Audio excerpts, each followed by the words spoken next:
Welcome to James Hates Everything, and boy, am I excited for today. We are going to play Agree or Disagree, and I got a backstage full of guests. So let's stop talking about it and let's get into it right now.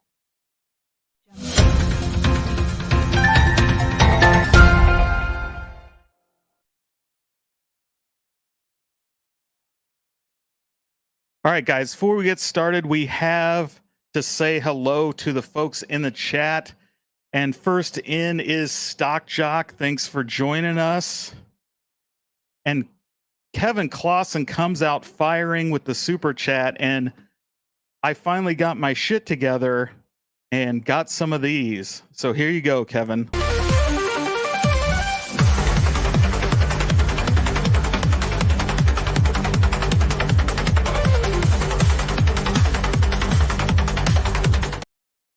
All right. Kevin in with the $2 super chat wants everybody to know that he was second. And then we have Ichabod Crane in the house saying yo. And Jim, the Pacers fan, wants everybody to know he was fourth. And he, of course, dropped a super chat or a super sticker of a super chicken. And so, you know, we got to give them what they want, as they say.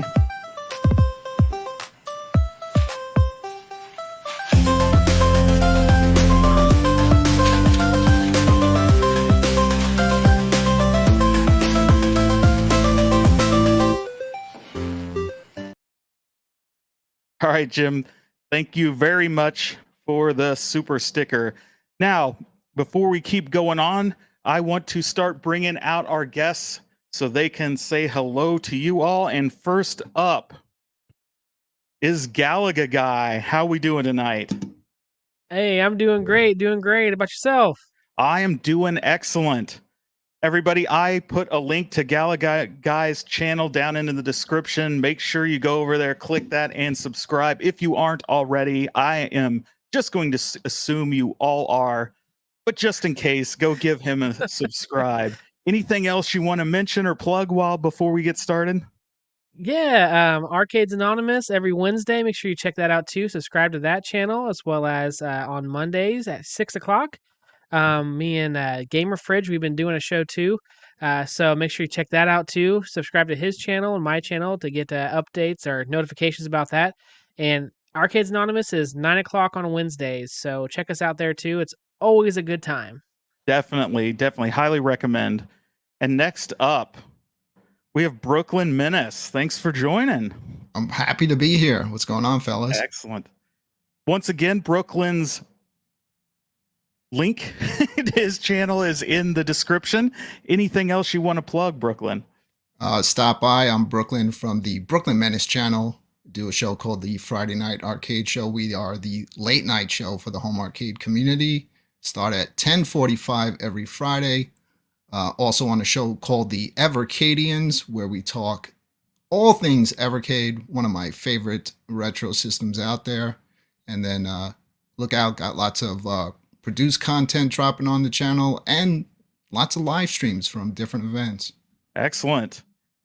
And last but not least is the Cornercade. I'm leaving. Guys, let's go, dude. Thank you. Hey, I just want to say first and foremost, thank you guys for having me on.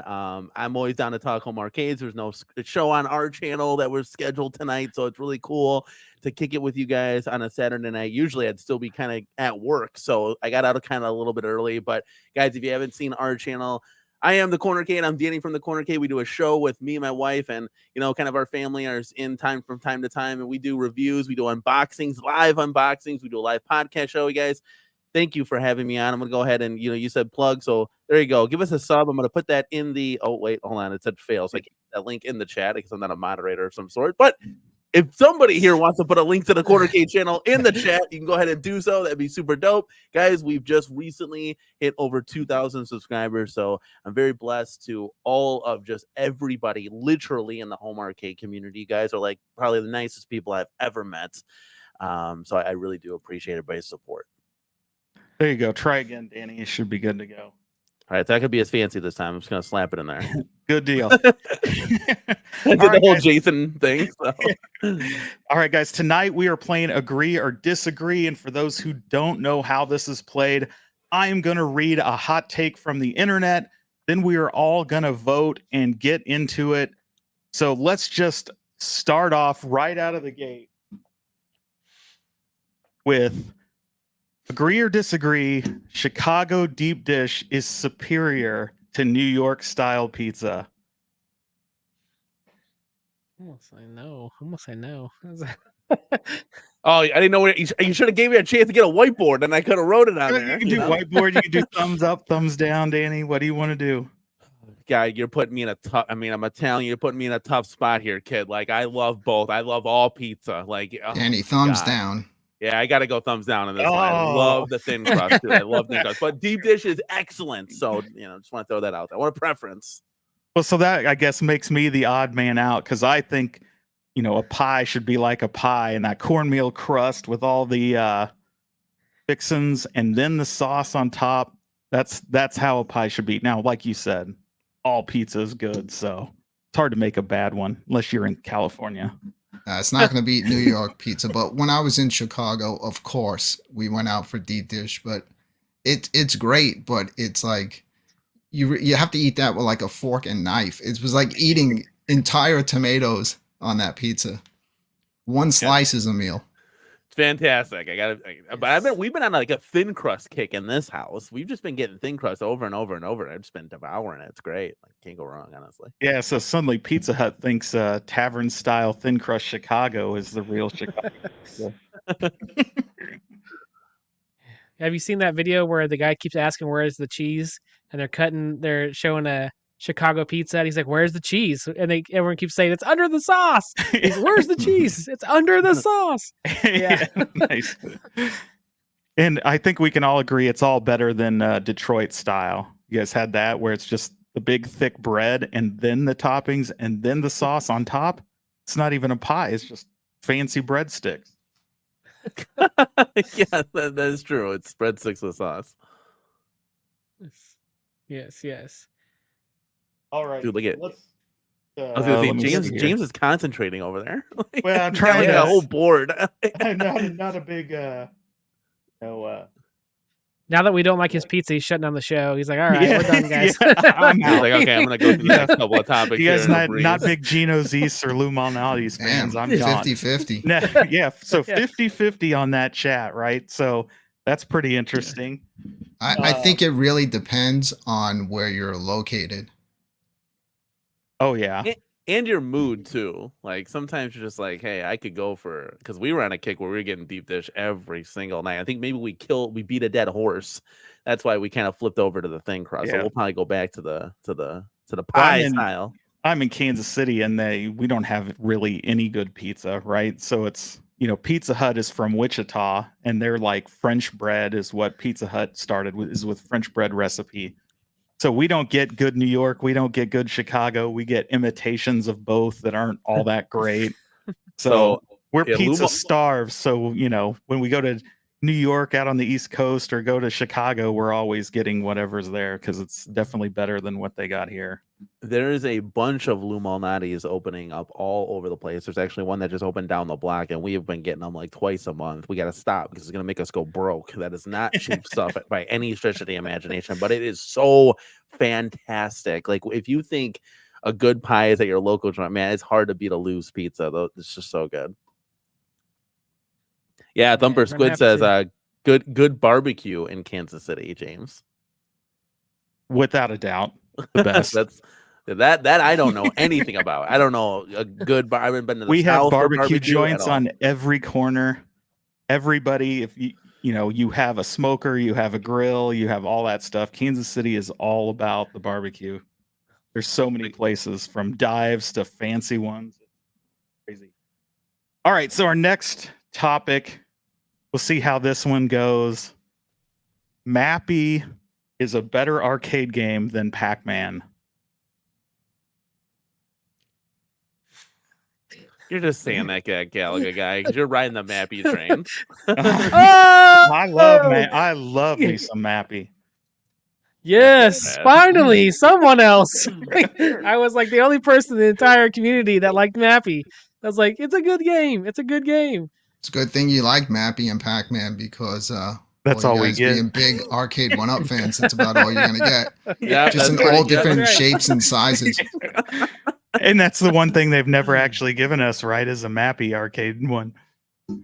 But they sure Yeah, recycle yeah. Well, don't those they have Pac-Mans. Mappy as one of the like extra games on some of those? Oh yeah, it's Pac-Man on like games? every one. Every Pac-Man, Miss Pac-Man has it. Yeah. Yeah. No, for as Now you much can as put it on we, the pub table. as much Yeah, as we hate it is. oh, It's God. on It's that gotta new be. pub table. Yeah. As much as we hate Pac-Man, it's just like, yeah, I'd rather play that over Mappy. I gotta be honest. I mean, I gave Mappy a shot. At least I gave it a shot. I was like bouncing around with the mouse. I'm like, yeah, I'm good with this. I don't know. This is supposed to And be like elevator. you're action or missing something out. or That's what? a great game.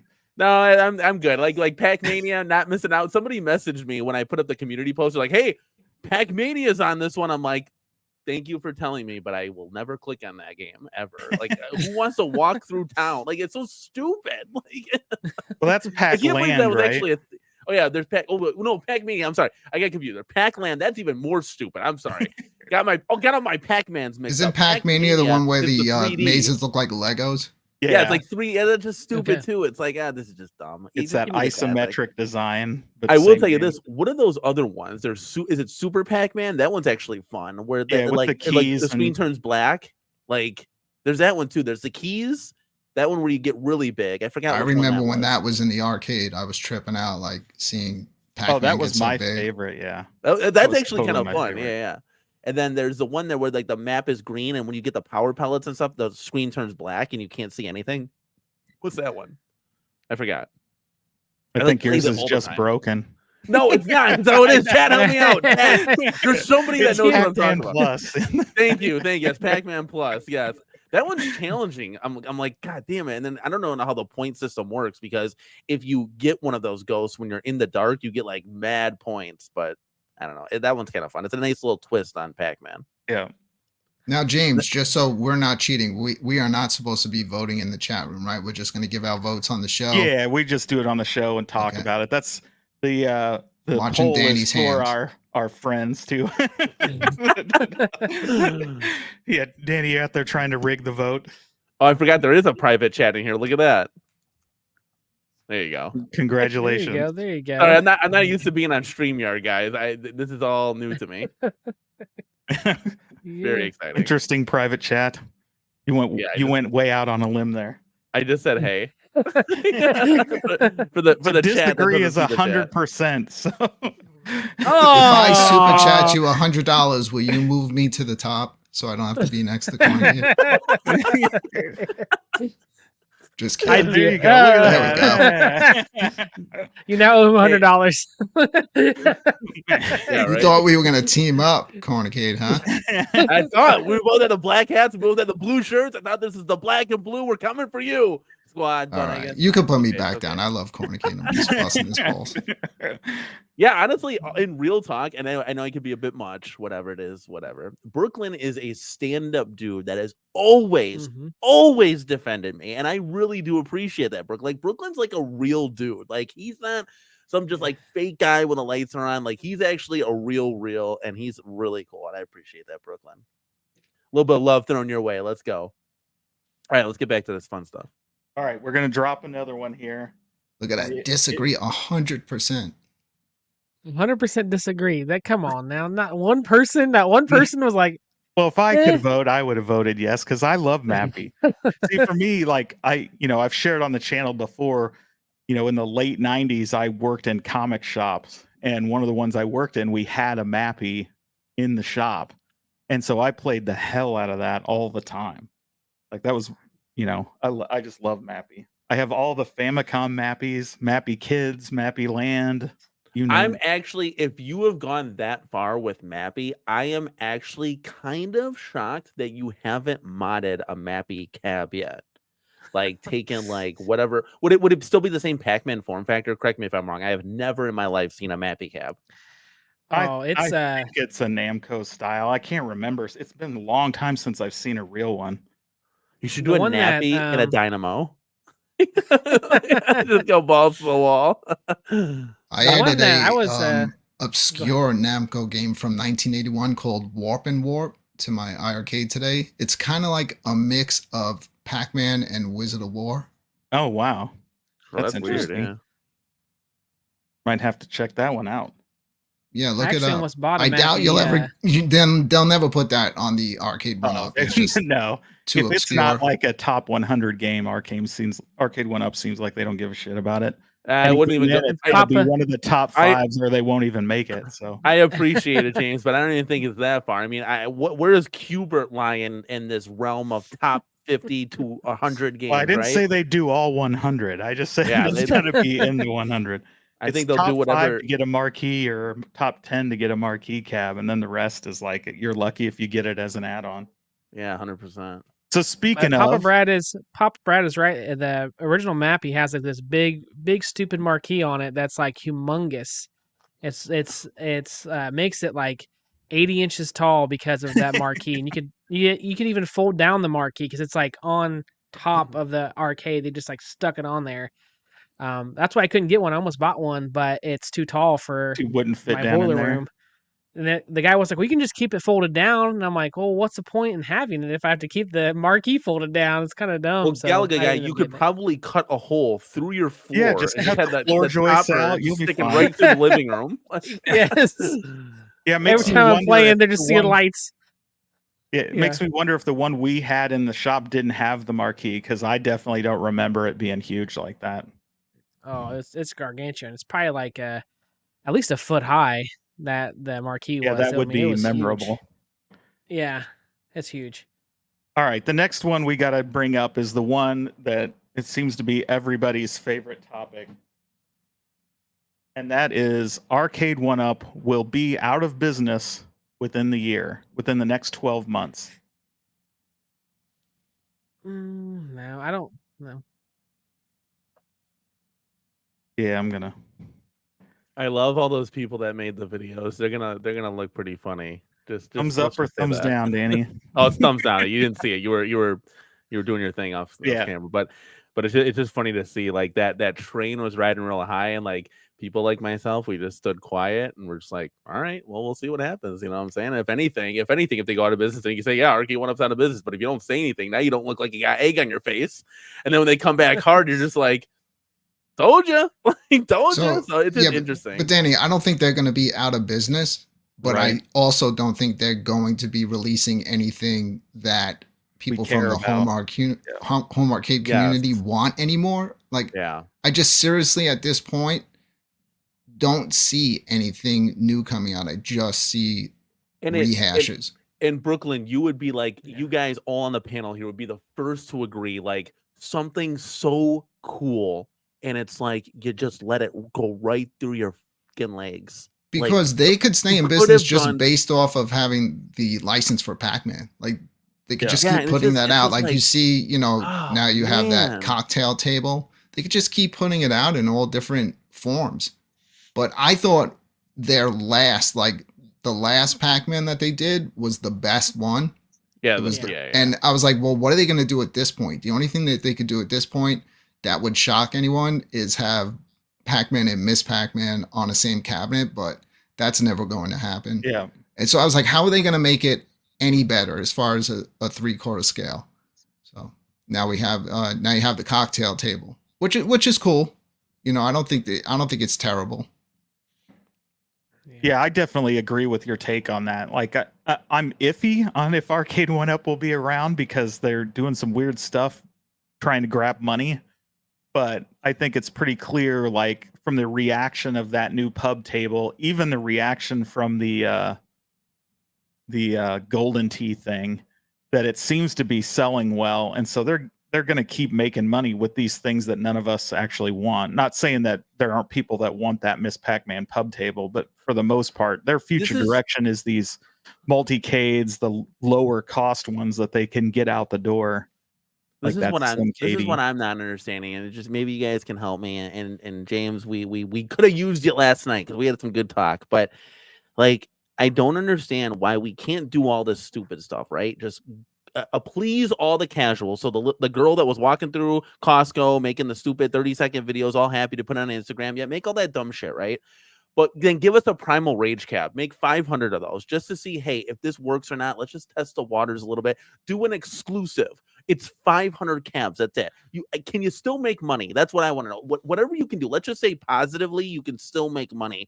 Why not? Why you have this factory now, right? That you can just store all this garbage there, right? So there's no excuse now for the retailer to say, well, it's a risk. I don't want to pick it up. Like, dude, do it Lethal Enforcers. Do something that's spicy for the community. But you don't have to do 20,000 cabs. Just do 500 and just see what happens. Like, do your Cubers. Do your Berserk. Just, you claim to own it. We got all the titles, 90%. Well, then start showing us something because you can do all that casual stuff. But I would love it if you just catered towards some of the hardcore people as well. Do both. Why not? You're there to make money, right? So make stuff to sell stuff. That's what you're there for. I don't know. Danny, you're never going to get a Cubert because there's not enough other games they can put on that cabinet that are going to work on that control scheme because the controller is 4-way, but it's on angles. So what other games would be able to take advantage on that cabinet? And if you try to play Cubert any other way, you are going to get frustrated because you're going to be jumping off. You're going to be trying to go in different directions, jumping off the edge, jumping the wrong way. So you got to have that authentic control for it. And that was something that I played on the XL that, like, playing Sinistar, for example, with an 8-way stick, I actually felt the frustration for probably one of the first times because I've been like, hey, these are pretty good for what they are, right? They're toys, right? But then I was playing Sinistar. I'm like, you literally can't shoot the enemy because I'm pointed this way, but I'm trying to shoot that way, and it won't let me do that. So if you actually see in the video, if you slow it down and just watch that little video there, you'll see that I'm missing every shot. And I'm like, even casuals that are just picking this up for the barcade, like, they're gonna be like, this is dumb. Like, unless you're just straight playing it for the golden tee kind of thing or bowling or whatever, it's like, well, this is unplayable at that point. And to your point, maybe I don't know, I'm not a hardcore Cubert guy, but maybe you put, we float out there the Cubert's cubes. But even if you did like a Berserk, like Frenzy cab, just, I don't know, just something, right? Like Brooklyn, like, we can ask the chat here, like, what do you think, like, a title that could come out, you'd be like, hey, like, that's kind of dope, or whatever the case may be, that you could do like a Sinistar cabinet with a 49-wing stick. What other games do you put on there? I don't know. But again, you're only making 500 of these. It's not like a T2 where you've divulged into 13,000 Terminator 2s and there's only one game and some movie clips on there, and you really can't sell it at that $700 price point. We're talking $499, Cubert Deluxe, making 500 of them. Would you get that? So I'll tell you straight out, they can't make 500 of them. They're manufacturers, from what we understand. Again, this is all in the John D. AMA chat for anybody who wants to go back and look at that. They have to make, their manufacturers that actually build these things in China, a minimum of 3,000 before they get to the price point that they need them at, right? Okay. So they got to make at least 3K. And keep in mind, when they did a smaller run like that KI Pro, it was $1,000 and they're still sitting on them. So they still have them. This is where I wish I could just get Cyrus, please just get back on the fucking Teams chat with me, and I could just tell you. You know what? My one question to Cyrus that I got in was, why didn't you guys light up the Big Buck Hunter marquee? Out of all the questions, and he didn't tell me the truth because we always got the truth from Mike B. They just couldn't figure it out. He said it was a cost-cutting move, but it's so aggravating because they could totally do a run of 3,000 Tekken cabs, right? Let's just use it, or a Virtua Fighter, whatever you guys want to talk about. Any new title, if you did a run of just 3,000, I can almost guarantee that everyone on the panel, for the most part, would probably buy this. Brooklyn, I don't know, you kind of got 1 foot in, 1 foot out as far as like I know you've kind of given up on 1UP, and I know you're. But I wouldn't say I've given up on them. It's not like I 1UP was basically what started my home arcade, the Atari 12-in-1. And at one point I had a couple of them. But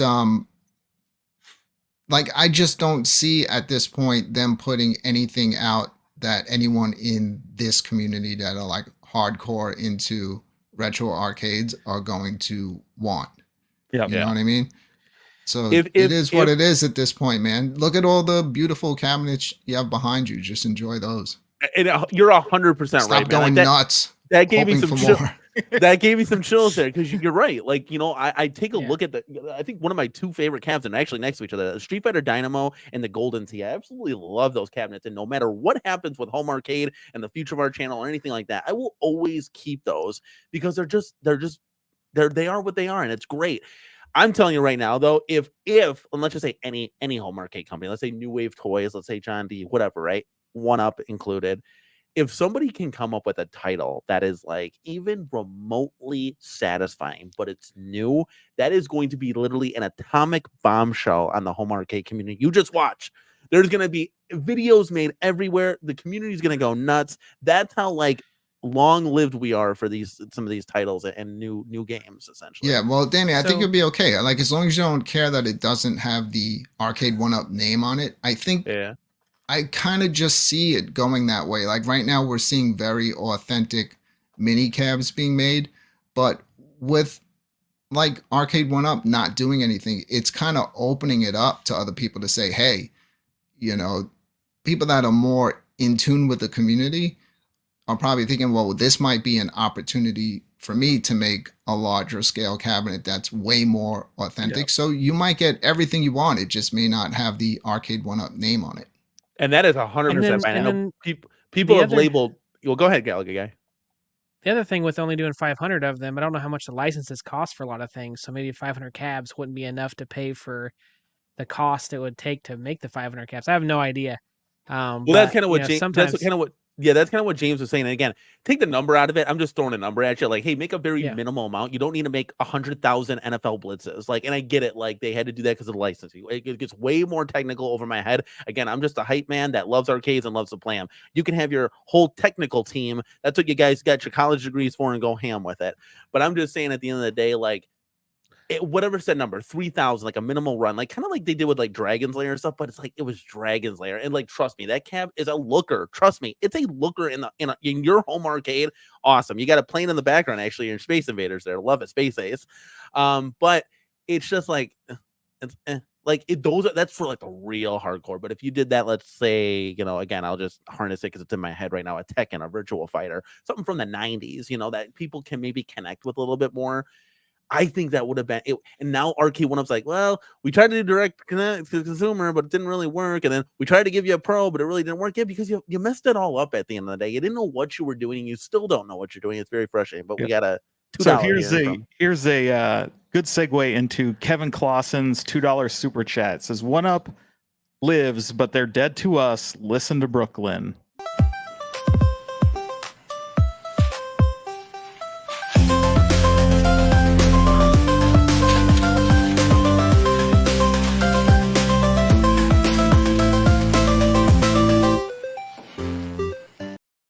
That guy looks like me when I'm playing VR. Hell yeah. Like when you're in VR, you think you're all cool, but if someone videoed you, that's what you look like. So that's classic Star Wars kid, one of the original memes for those who aren't aware. Yeah, so here's the reality of the situation. I agree with Brooklyn that it's the game and the look that we're after. I don't think anyone is quote unquote in love with Arcade 1UP, the company, because they could, they can't. I don't have a good analogy that's okay for YouTube, but basically they are lost, right? And the first company that comes along and meets the demand, I think, of the home arcade community, sweep everyone away. They'll just kick their ass right out of the marketplace, right? And it won't even be close because, again, like to your point, they don't know what they're doing, and I don't even know what they're doing. Like it's a shit show, for lack of a better word. But again, like to your point, anybody with a couple brain cells like is gonna come in and say, hey, let's do this, that, and the other, and let's set that. Like a John D would blow him out of the water. If John D has like backers and investors, he will literally take 1UP, crumble it in a little piece of paper, and Kobe that stuff right in the trash can, and they're toast. Now they can always still continue to sell the Pac-Mans and be just fine. But as far as anybody in this community, I don't think one person on any show would ever bring up the names Arcade 1UP ever again. I got to be honest with you. And again, I've always said, like, hey, I'm not in love with any company. I'm in love with the games and the form factors and the way they play it. So, like, for example, Brooklyn, that Space Ace looks completely dope. I actually love that form factor, but like I never got a chance to get it. I wasn't really in the home arcade community at this point, but like when I come in and walk across a Golden Tee that's in the Golden Tee form factor, I'm like, dude, that's awesome. And when I go to see a Fast and Furious that's in that form factor, that's awesome. The Tron right behind you, buddy, like that's awesome. Like That's what this is about. It's kind of like you're kind of like collecting these things. They're just big collectibles essentially. They're not the small new wave toys. They're just bigger, and you like that attract mode playing and walking around the arcade and say, hey, look, I want to play Star Wars on the right control panel. Yeah, dude, I just love on the weekends coming in here and just having everything on. Oh yeah. Yeah. There's sound- more in here that you can't see. Yeah, the but I just sound and love having everything it is all on. so awesome. But Yeah, to the point too that James was saying about another company coming in, ThinkUp doesn't like Arcade One Up at all right now. They try to sue them and things like that. So could you imagine another company coming to them and being like, "Hey, do you want to burn them to the ground? Like, would you like to design some cabs for us?" Like, I could see them doing it. Like, yeah, sure, absolutely. Oh. Yeah, and I'm sure they're chomping at the bit. You may or may not be aware, right? They had to lay off almost all their staff, so it's just the original owner and a few people in his family are all that's left trying to keep ThinkUp afloat. Well, put this Oh. together. John D gone, right? Scott Backrack gone, ThinkUp gone. That's literally the big three that made Arcade One Up. Yeah, that started it. Again, Arcade Yeah. One Up is just a stamp at the end of the day. They didn't do anything for any of this stuff. ThinkUp did it all. There was Yeah. other companies like Kokum. I mean, James, you're gonna know this way more. Again, I just play the games, but Arcade One Up has done nothing. They just put their logo on it. That's it. They didn't do anything from what we know. And ThinkUp made their logo. Yeah, Sandy's John next D- video. Are they all gone because they're all going to link together? Yeah. Who No, you gotta I'll knows? work put on a the thumbnail. chain, like you put a chain and then they're all together. Could they 700 people watching. could they form it back again, kind of thing? That would be something, wouldn't it? That would be cool because then you could still get like these types of designs that we're kind of used to and accustomed to, and and then it could be a new product that maybe they could do more. I don't know. I don't know. And it'd be curious to see like what new wave toys could do. As Mike B alluded to, like, hey, they want to do 3/4 scale. They want to do like bigger cabs, but it's like then Mike B's concern was they're going to be tied to the retailer again. So are they going to run into that same issue that? And speaking of the devil, we got Michael B. Game Genie in the building. Let's go. But are they going to be tied to the retailers again? And he brings up a really good point, and it's like, no, that's not what we want. We don't want Arcade One Up 2.0. We want you to do your cool stuff, your food fight, your elevator action, your zookeeper, like that. Like, get out some wacky, cool, Mappy. Yeah. Mappy. That's exciting. Like that. Here's for me, my they'll get- question to everyone. If New Wave Toys does do a 3/4, how much do you think the shipping is going to be on that thing? Because just the little ones, I've had them in my Shipping cart, hasn't and when been it adds on horrible. to shipping, I'm like, I just X off. Yeah, just Thankfully, their shipping to me has never It's been 300 for the cabinet and 1,000 for shipping. delivered by Shiloh. and our like t-shirt company a couple years ago, what we did was it's all an illusion. You need to put the price, you need to put the shipping into the price and just label it as free shipping. Yeah. Trust me, every free shipping should always be a thing. Like that's just what we're accustomed to. So you cannot then separately charge. You just got to put the shipping into the price and then call it free shipping. That's it. All right, let's pivot to one of these other companies. And unfortunately, this poll question is a little long, so I'll read it and you guys have to make do in the chat with how short I had to cut it. So AtGames will never be able to fix the flipper lag issue on the 4KP without significantly downgrading graphics and other features of those tables.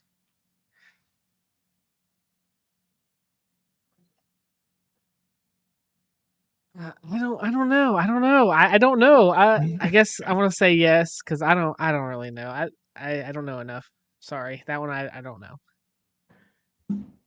All right, Danny, you said you disagree. You know me, man. Yep, you know me. Get it done or get out. Like if you guys can't figure this glitch out, you're fired. We're bringing in new people, and I don't give a shit. We're here as a company to sell things, and I don't have time. A whole year this is going on. Like enough. Fix it or out. That's it.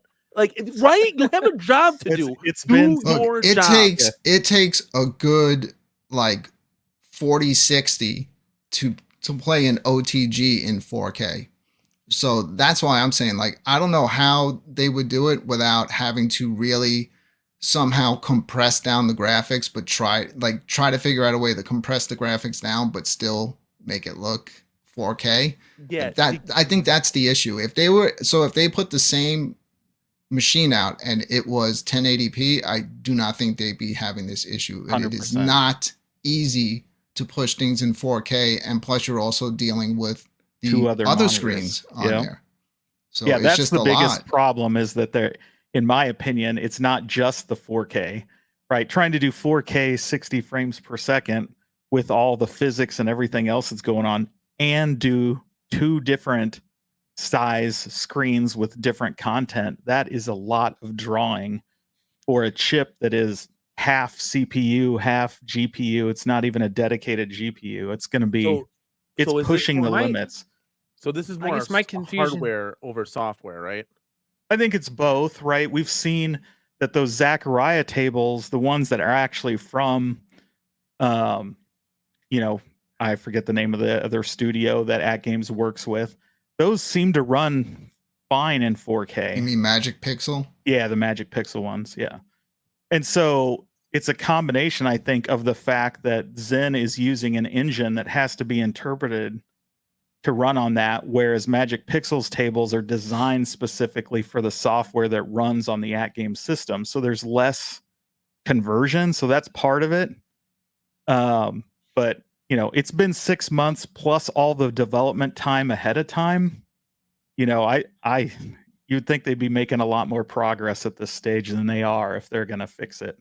Yeah, this The reminds reason me a why lot of I was Arcade kind of went up with Yeah. like the NFL Blitz MVC2 fiasco online. This is exactly what this is. and the reason why I was kind of like iffy on it, because I do know that someone in the community said that they are able to fix the lag, but I don't know if he or they had to downgrade stuff in order to get it to work. So that's why I was like, I don't know what it would. That's why I'm kind of a little confused because I didn't go that far into discussion. But there are people out there who supposedly have fixed the flipper lag, but I don't know what they did to do that. But yeah, this is Yeah, I someone mean, that does a lot of things, you know, if you know what I mean. yeah, So I'm sure if somebody knows what they're doing, can add more yeah, RAM to the board and stuff like that, yeah. maybe. But yeah, I've seen people saying they swapped the buttons and it helped a little bit. You know, but I don't think anybody's shown tests that actually prove that they're getting improvement. I think it's a lot of, like other people have pointed out, you get used to it, and unless you're switching between the tables that have less lag, you don't notice it. And really, it took, I don't know if you guys saw the short that P-Dubs did of the Godzilla table where he was pointing out the ball skips, like you can see the frames are dropping on that ball. And at first I didn't notice it, but when he pointed it out and I started looking at it, sure enough, it's missing all kinds of frames. It's just like drawing every 2 or 3 frames as it's flying up the table. And it becomes obvious when you know it's doing it. I think, but the one thing, it's still not like a deal killer if you Right. want a Oh, 4K it's still T, a ton of because fun. if you get one, just run those tables in OTG. Yep. And if you have a fast enough PC, those games will look beautiful on there. Yeah. I will still say I love playing them. So it's not a deal breaker for me at all. It's just not, you got to know that you're not going to get perfection. It's going to run with lag. It's going to either have downgraded graphics or you're going to have frame drops. You're sacrificing for what it is, but for how easy it is, you just go buy a $5 table and you're off to the races. It's you know, it's great from that perspective. So I bought one, didn't regret my purchase 1 second, even those don't work great. Yeah, it looks awesome. One of my friends just got his yesterday. He is super happy with it. He's having a great time with it. You would still recommend this product then to somebody 100%. like, I think like me, for example. I enjoy the hell out of it. Yeah, I think it looks my OTG awesome is hooked up on my HD. I've never moved it over because I don't miss it. You know, I'm fine playing with what's on the 4K. I just don't have one because these pinball tables, Danny, they take up a decent amount of real estate in your home arcade. And so on my HD, I chose to put all the games where, even let's say if I didn't have internet in the house or I'm not logged in, I can play on my table. So, but regardless, if I was to get the 4K, I'm losing like 200 tables that I bought because I'd have to buy them over again. Yeah, that really sucks. Like, it puts you in a bad position, like the consumer, right? Because it's like, you know, hey, because the machine does look better. Like, let's just call it for what it is. They made improvements and it looks great, But like, I would hate to then lose. You know how much money is that? 200 tables? Like, I think the best improvements are with the flippers, the way they sound, and with the sound kit. So like, yeah.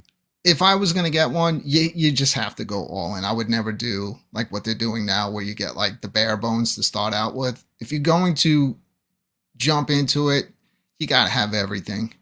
Yep.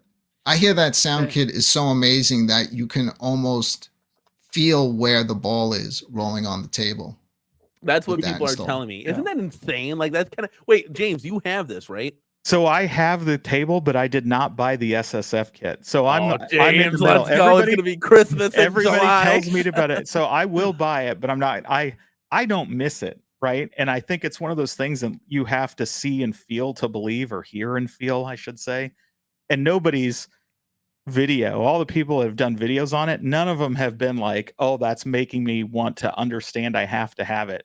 But everybody talks about you have to have it, and I think that's the thing. You have to experience it, and then you're just going to be like, "All right, that's my next big purchase." But for me, I don't miss it with the solenoids and everything. I think it's already such an improvement over the HD. Yeah, the HD, I literally have to turn off the vibration. It's just terrible. Yeah. They never fixed it. Yeah, and It's I also- lucked out with my HD. I got it at the very end, and I got it for dirt cheap at Sam's Club. When I say the very end, obviously they still sell it, but I mean like pretty much a few months before they announced the 4K. And so the tables I had on it, I had only put on, like, besides the one that came with it, a couple of the Taito tables and then the natural history. So when I bought the new one, it had tables I didn't have. And I didn't rebuy those original tables. I just figured, oh, I'll keep that one and I'll play those games on that one and then just buy new ones on the 4KP. And so to me, I now have two different pinballs for two different, sets of games. Because like you said, Brooklyn, I don't want to rebuy all those tables, especially now that they've upped the price. I have no intention of buying ones I already have.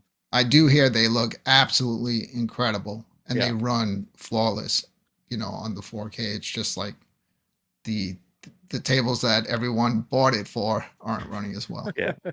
Yeah, which Yeah. right, everybody wants those Zen tables, but yeah, there's tons of tables besides those, right? You guys have all owned and played virtual pinball. We have not. So like, You'll can love it, you dude. imagine the culture shock? And I was gonna settle for like the arcade one-up ones because we have like some room that we can expand and have like a little mini pinball alley. It's actually gonna look pretty dope. We're gonna put lights in. It's like a hallway with two closets, and it's very just enough for 4 arcade one-up pinballs, right? And I'm like, hey, we could like reskin the 4th one kind of thing. But like, can you imagine now? I was gonna settle for that and just be perfectly happy. Can you imagine getting a 4K Attack from Mars? That thing is like the creme de la creme. It's just beautiful. Like they knocked it out of the park with just the exception of like a little flipper lag here. And it's like, that's where I'm hoping, like, hey, get it done. Fix it. I don't know what it's going to take, but you owe your fans that are paying $2,000 for this thing or 1,400 to get it done, That's what appeals to a lot of people. I have PCs I run in some of my stuff, and there's always you have to fiddle with them sometimes to get stuff going. But a lot of people just want plug and play. So that's what to me the main appeal of this is like, hey, I can just buy the tables and they're already on here and they're good to go. But now it's like those tables that I wanted to buy, they're kind of not doing very well. So it kind of deflates it a lot for me. But I'm hoping they fix it. And I'll get one day. One day. I will I say still think bought- Danny would love it, especially not having one, because it's something that once you have it, it's just not, okay, I have it and this is all it's going to be. You'll constantly have that excitement of the new tables coming out. And maybe if you're not like a big pinball guy, remember a lot of the people that really notice the flipper lag and stuff like that, these are people that play pinball all the time. You may not even notice it. Mm-hmm. We're that would talking be like cool. milliseconds. But wouldn't that be cool if you like, gotta hey, be I don't even very know what you guys are precise talking about. This with thing is pinball. great. Like, but you're 100% like that. That's cool. And that's, I think, something like maybe like, you talk about an arcade one-up company, like kind of missing the mark where you're not having that multi-K where you can buy things. But with pinball, it's easy. They could have done it, obviously, but maybe their chipset underpowered, whatever the case may be, right?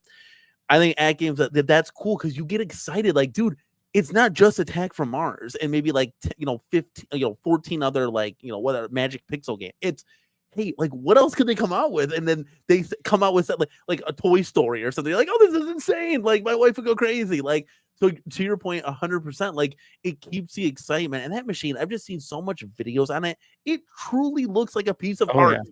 It's Like awesome. it's gorgeous. It's really, really cool. So I'm excited. Again, I tell have you to hope that the Zen tables are the right price point too, right? A single table's $5, and then the packs are 15, and you get 3. So you're basically paying most of the packs. that's cool. For free. Like that's Paying affordable. $5 a table, and so every time they've released one, even if it's something I don't like My Little Pony, I've bought it because it's like at $5. You know, it's like, and here's a new table and a new IP, and my kids will like that one eventually, right? And it's so worth it. And like Brooklyn was saying, it was awesome when they were releasing a new one every week for that 1 month and a half or whatever it was. It was so fun. Every Wednesday, you knew you could look forward to, hey, I'm getting a new table and I can go play for hours and have a lot of fun on something new. And that's what's kind of disappointing about the last month. And then now going into this next month, I think there's one table at the end of the month, you know, Jurassic World or whatever. It's like, man, go back to releasing one table a month. Take the packs apart and just give us one every week. Yeah. You know, the Jurassic World were here. And I was like, man, that'd be cool if they could put Jurassic Park on that. Like, I've never played Jurassic World, but I'm familiar being a casual with Jurassic Park. I'm like, that's exciting. Like, that's another exciting thing. Like, so let me ask you, could they ever come out again? Casual here. Could they ever come out with like a Stranger Things or anything, or is that just like a different? So you need to look at what all the licenses Zen has, and they have a crap ton. So we know they've released a whole list already, which has things like Chucky and The Thing and Knight Rider and just all kinds of good stuff. Back to the Future, you know, good stuff is coming, but they also have tons of other stuff that they could dip into. You know, they're announcing new Williams tables coming to Zen. Will those come to AtGames as well? They have Texas Chainsaw. They have all kinds of stuff, and they release new tables all the time. Cool. Yeah. And so that company releases stuff like crazy, and it would be cool if those all start coming, but you know, depends on their deal with AtGames and how many of these things they sell, right? But that would be pretty neat. I'm not gonna lie, they would take some of my money for sure. I'd keep buying every one at what they're charging as long as they keep cranking them out. Now you talk about here's a thought that popped in my head. I saw this on a video, right? So this pinball table doesn't have a lot of memory, like a lot of gigabytes in space to this thing. So when you're downloading these tables, you know, how many can you realistically fit on this thing? Because I don't want to waste it with, you know, My Little Pony, and then only have like I can only download and I got like, you know, okay, so we're good there. You can put quite a ton on these. The 4KP has a lot more space. Plus, you can hook a USB drive and save more onto that drive. Okay, cool. Yeah, I have over 200 tables on a tiny little USB drive. It's not even a stick. It's just basically like once you plug it in, you barely see it because I never liked the design of where they put it on the original. I do think they did a great choice by putting stuff in the back because I always hated like having things sticking up in wires like right in front. But I have over 200 tables, and I can just keep adding more as they come out, and I don't have to worry about running out of space. So you'll be good. The 4K doesn't like exceed that over like the HD, like as far as space. Well, you can put an external USB stick in there. So then you'll be straight. Think about how large you can get with the USB sticks. You're not going to run out of space. But that was kind of like my one inner concern. With a ton. I think that what comes on the 4KP, there's enough for everything that they have out currently, and then some left over if you just got them all. But eventually you're going to run out of space as they move more stuff. But as Brooklyn said, you just throw a USB drive in there, you format it for the table, and you can save them there, and you're good to go. Awesome. Plus, if you subscribe to that Pinball Net, which I won't do, but I'm sure there are tons of people that do, you get access to all the tables, and you can download and remove them as free will. Hey, you have all the cloud-based storage, kind of like Microsoft Office here. Yeah. All right. So next up, we got to talk about another company, and this is. James, you're so funny. And he's gone. I had to bend over to my keyboard. Oh, James, you're the best. You should have just let me know. I could have put the poll in the chat. Yeah, well, there you go. I'm a mod, right?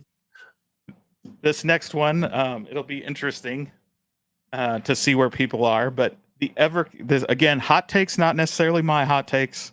The Evercade is just another emulator and not a true video game console. Oh my goodness.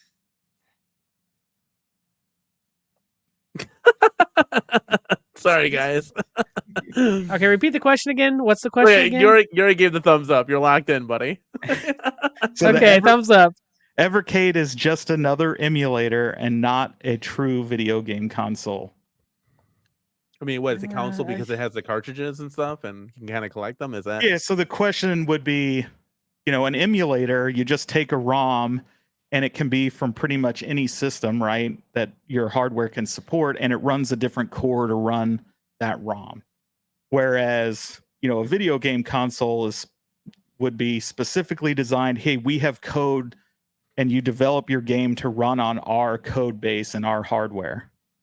Yeah, I don't know, because it's like they're not like new games, right? It's not like they're coming out with something. They're all like stuff that's already happened, right? There's newer modern. Yeah, they have retro new indie games and out. stuff like that. Yeah. Oh, okay. Then that changes it a little bit. Yeah, I feel that's a change, because if you're just like emulating this stuff, it's like essentially you're putting on a chip, you're slapping two pieces of plastic in between it, and you're calling that's not.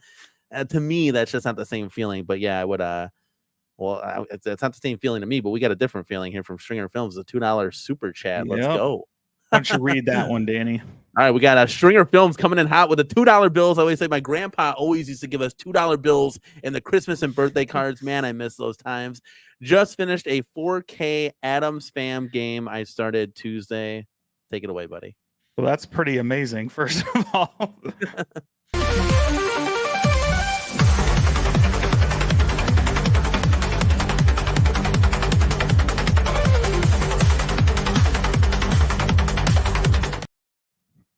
All right. So my 4K Adams Family games last about a minute and a half, I think. So I hear it. I hear that's a tough table. Da-na-na-na. So as the resident Evercade guru, Brooklyn, set us straight. How is anything about you own them all, right? You have every game released by them, and every game, every variation of every system that's ever been put out. That's awesome. And although, if you want to get technical, is it a cartridge like back in the day when you bought a Nintendo or a Nintendo 64 cartridge? No, it's basic, but it's in the shape of a cartridge. It's basically an SD card. But the games run beautiful. Some of these games, if you ever tried to have them in any kind of physical form, would cost you so much money, but yet you can get them on these little collections for $20, and there's so many different ways to play them. You can play them on your VS, on your big screen at home, and it does a beautiful job putting it out to your updated screen. Everything looks nice and crisp. If you want to take it on the go, you go away, you got handheld choices. So to me, it's a legitimate company, and it touches on your nostalgia because besides just having some of these great games and just seeing like the names of these companies like Toe Plan on a cartridge in front of you instead of just like digitally on your arcades, just being able to hold that in your hand, being able to pull out a full color booklet and seeing a little bit about each of the games, it feels legitimate to me. And the games play great. Yeah, I mean, I'm clearly a physical guy. You can see like at least that's Switch, but I have a whole wall here of physical games. Like to this day, I only buy physical unless it's for the PC, right? So physical PS5, physical PS or Xbox One and X or whatever the hell it is. And you mentioned the SD cards, like Switch is physical. That's all those are, is SD cards, but it's physical. You have the game on the cartridge. It'll run off the SD card. I don't have to install it. I assume that's also how the Evercade works, right? You just drop them in and they run. Pop them in. Yep. Depending on, if you're using the VS, you can pop 2 cartridges in there and it will put all the games beautifully displayed It has a little bit of a history about the game. You could customize the controls for every game to your liking. So yeah, I no complaints on the Evercade. It's like, and another thing I always say about it is, yes, you can have all these games elsewhere, but when you have these collection of like 20,000 games, you spend all that time searching through.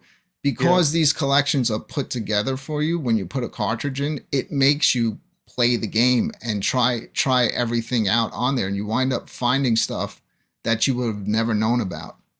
So I've been introduced to some fantastic games, on Evercade cartridges, and have spent like multiple hours playing through them. Plus they have save states, so you could just save anytime if you need to stop, and when you go back you can continue right where you left off. Yeah, that's one of the great things about some of the modern retro systems, right? Even the FPGA stuff and Evercade, where you can do save states, is so much fun because like you can just do all kinds of crazy stuff. Mm-hmm. And I wanted to give a shout out here from Stringer Films, because if I do emulate, it's usually using one of these Crix EverDrives. So I like to get those, and then I don't actually use original hardware with them. I know that's what most people do. I use them in the analog system. So you get the FPGA, plus you have them all the games then loaded on there. So if I do want to play one that I don't actually own physically, that's how I'll do it. But I do love physical media above all else. And so I do still play those and collect those. And so Evercade is awesome in my opinion for that. Does Evercade have Mappy? Is that on Evercade?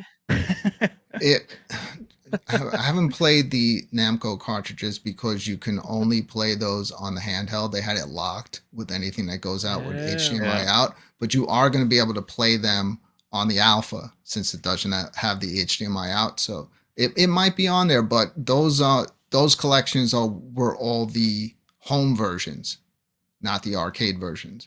But a lot of times those are also beloved versions of these games as well. Yeah, because a lot of people, that's, the easiest. That's the ones that they also remember, playing the most. For sure. Yeah, a lot of those arcade games, I remember the NES version, right? Because it's not like you could get to the arcade every day, but you could play the hell out of them on NES or Coleco or whatever. But any other comments there, Danny? Are you ever going to buy an Evercade? You're not a console guy, are you? No, I mean, I only have so much money, so I'm kind of just in the retro arcade. Like that's what's hit this nostalgia for then me. you'd probably like the Alpha. It's small, but it's not going to take up much space. See, like in your, I get, but I just like I don't want to play on an 8-inch screen. It's just like it's I don't know. It's just I don't even have like the countercades or anything from Arcade 1-Up. It's just not for me. I'm in the 3/4 scale. I love it. And I just, and then like going to a real arcade, obviously when you have the replica at home, you're just like, wow, like this is dope. I'm on a real dynamo now. I'm playing the games. Like that's just what hits the spot. That's when I get excited for. Console gaming is cool to a certain point. But it's like, I don't know. It's just Evercade is a mix. They have everything. They have arcade collections.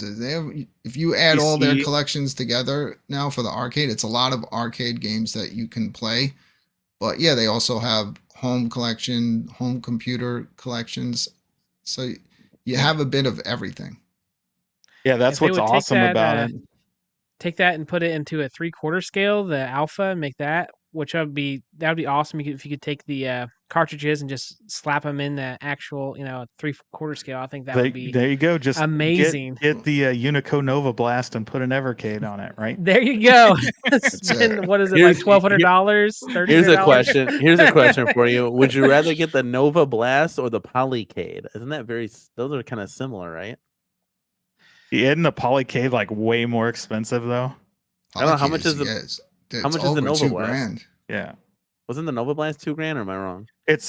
Nova Blast I think is like $1,200, and that's if you get it with all the seats and everything. Oh, then I would just go with the Polycade looks cool, but it looks like something that's designed for like someone that wants an arcade in their house, but they're married and their wife is like, no way. So they're like, well, look at this one. It's just like Looks Yeah, it like looks art. doesn't like even stick out. It's so modern art or futuristic. It looks- something. Yeah, exactly. It looks like an arcade you find out like a Airbnb or something. I'm like, Yeah, oh hey, it's a like, bougie arcade game. Yeah. It's kind of cool. I like the fact that you can tuck all your guns in that little storage area. Like that's cool. Like, and you put the cup holders you got going on. It's kind of cool. And that not for the price I point. thought that was the urinal drawer. yeah, that I mean, it's all just like metal construction for that price point. You're not targeting anybody in this space. Well, even the Nova Blast, right? It's $1,400 or whatever in there between with what you're getting. And it doesn't come with the game, right? So both of those are premium-ish, upscale products that you really got to have a use case for. It's not like if you're going to spend $1,200 or $1,400, you can go get that 4KP, right? And then you got at least 15 games right out of the gate. Let me ask you this real quick, because I'm very excited. I'm getting a mini PC, right? So it's gonna have all these games on it, right? Could I put this mini PC device in any of these two, Polycade or the Nova Blast? Could I just slap it in there and we're both good to of go? them you can. Oh, let's go, dude. This is gonna be exciting. You can also use it for run a PC, OTG right? mode if you get the 4KP. Yep, Wait, so I can hook put it that right on in- the If pinball? it's fast enough. Yeah. What in the world? That's insane. Dude, you never had an AtGames product? Like, you could do everything with them. But I got the casino. You could just game. come up with ideas every day. Like, let's see what else I can do with this thing today. That's funny. Yep. Yeah, no, I'm just kind of dabbing in this. And I mean, I guess I'm probably mainly, just to be transparent, probably gonna hook this right up to the TV and just lay in bed. Danny, you realize that you can pretty much just get a memory stick with every arcade game you love, especially the vertical ones, and they'll pretty much take up the entire pinball, the main table. And you have an arcade control stick. I've seen that before, like playing like 1942 or something on that thing. I'm like, that is insane. Like that would be actually kind of cool. I don't know. Does it hurt your neck? Level. Is that like bad for your posture to be like? I guess you're doing it while you play pinball anyway, right? It's not. But I'm not. The vertical games really take advantage of it. Yeah.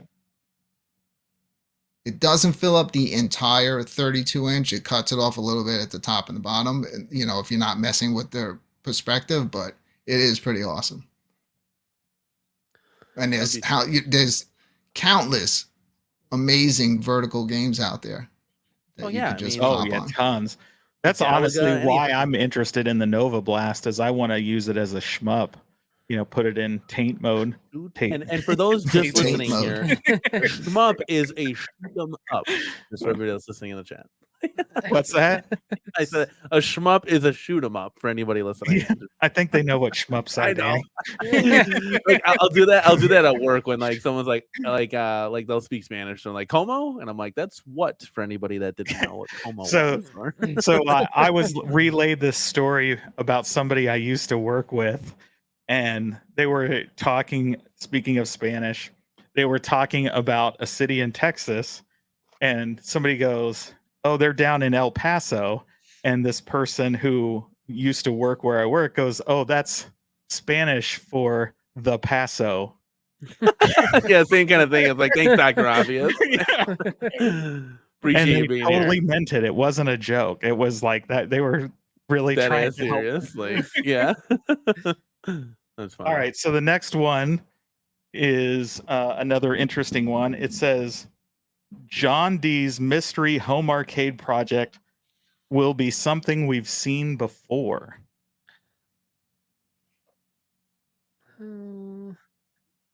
Yeah, I'd probably say yeah, probably. Whoop, it's upside down. So we all agree. So what do you think? What do you think it'll be? Some sort of Capcom fighting game. That's what I would think. Yeah, he was really into the fighters, so I for sure it's going to be something like that. Danny, any difference of opinion there? I mean, probably all thinking the same thing. Obviously. Yeah, I mean, I'm hoping that it's not like a countercade Evercade thing that they just came out with. I hope it's not something like that. I'm hoping for a 3/4 scale. And I'm hoping to be something cool. Like, I don't want to see a Street Fighter 2 again. Like, do something different, please. Yeah, I think another interesting thing that we floated out was it could be like a multi-cade where you buy games on it. It could be just like a Capcom multi-cade or whatever the case may be, right? And then you can buy said things, which I guess wouldn't be bad because you can always like skin it to whatever you want. I mean, there's plenty of modding companies that will be able to handle that, and I think that would be just fine. I mean, all these are multi-cades anyways, right? So I think that would still be acceptable and fine. But I'm just hoping it's something exciting, like get home arcade excited again. Like this is just such a lull. It's terrible.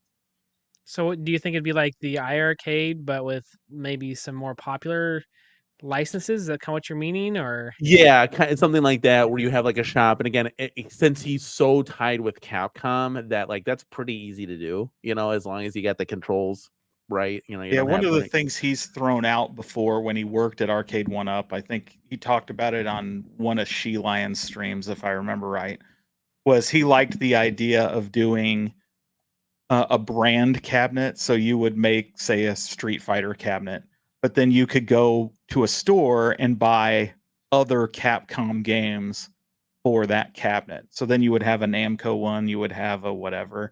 So you could have the look, but then have access to all these games that they're never going to make, right? They're never going to give you a puzzle fighter cab, even though, of course, that's on one already. But you can go out and get that and at least play the game on it. But again, then it's just like a AtGames Legends or any other multicade. and Yeah, what but I'm hoping, if I'm you're hoping that, yeah. even though the Legends looks nothing like an arcade machine, that's why I kind of keep it on its own wall on the side. Yeah. When you're looking at that thing straight on, you got all your lights out, your arcade going, and you have the bit LCD in that, and it's cycling through the games, and you see it changing. It almost takes on the look of everything. So I would think if they were going to go with an idea like that, there should not be just a set marquee.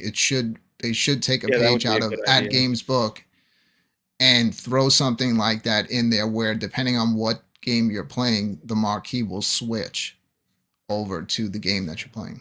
Yeah, that would be smart. That's a hard one. Like for me, it's just like I wouldn't want that because it's not like my other ones aren't digital, so it doesn't really fit in. It's a little bit different, but whatever the case may be. But it looks awesome, man. It's like so crystal clear. Yeah, it's gonna look just like a real. If it looks like that, if it looks like what Brooklyn, if you're saying if it looked, then you could probably pass and get away with that. I guess the side art too. Were you gonna put multi-cade side art, or are you just gonna leave it black? I always said, like, with the technology, the way it's changing. Yeah, who's going to be the first one to make it where you switch a game and the entire cabinet changes, like the side art and the marquee? Yep, that would be awesome. Really. So Polycade kind of does this. That would be really cool if you could just put a big magnetic overlay on it, and that's like it's like X-Men now, right? And then you just rip that off, and you can buy your own skin or whatever you want, and it's the side art and everything. That'd be kind of cool. So. But then he'd have to have the cabinet be metal of some sort and magnetics all over the place. Yeah, my biggest problem with what AtGames did, both the old and the new ones, is just the 16:9. Like, I wish they would release a 4:3 and a 16:9 one. Yeah, they do that because so many people use it to stream their modern games off of Steam. They use it for that. But yeah, I hate the fact that like all the games have a bezel, but the game isn't underneath the bezel. So if you put it in its proper perspective, you actually see the game over the top of the bezel. Now, if they can work it out where they did it, where it was the bezel was in front and behind it, it'd probably look cool, but it kind of takes it away. I'd almost rather just have black borders on the side of the screen. Yeah, I mean, I understand why they chose to do that, right? It's, hey, if we go with the larger format, then it can play everything.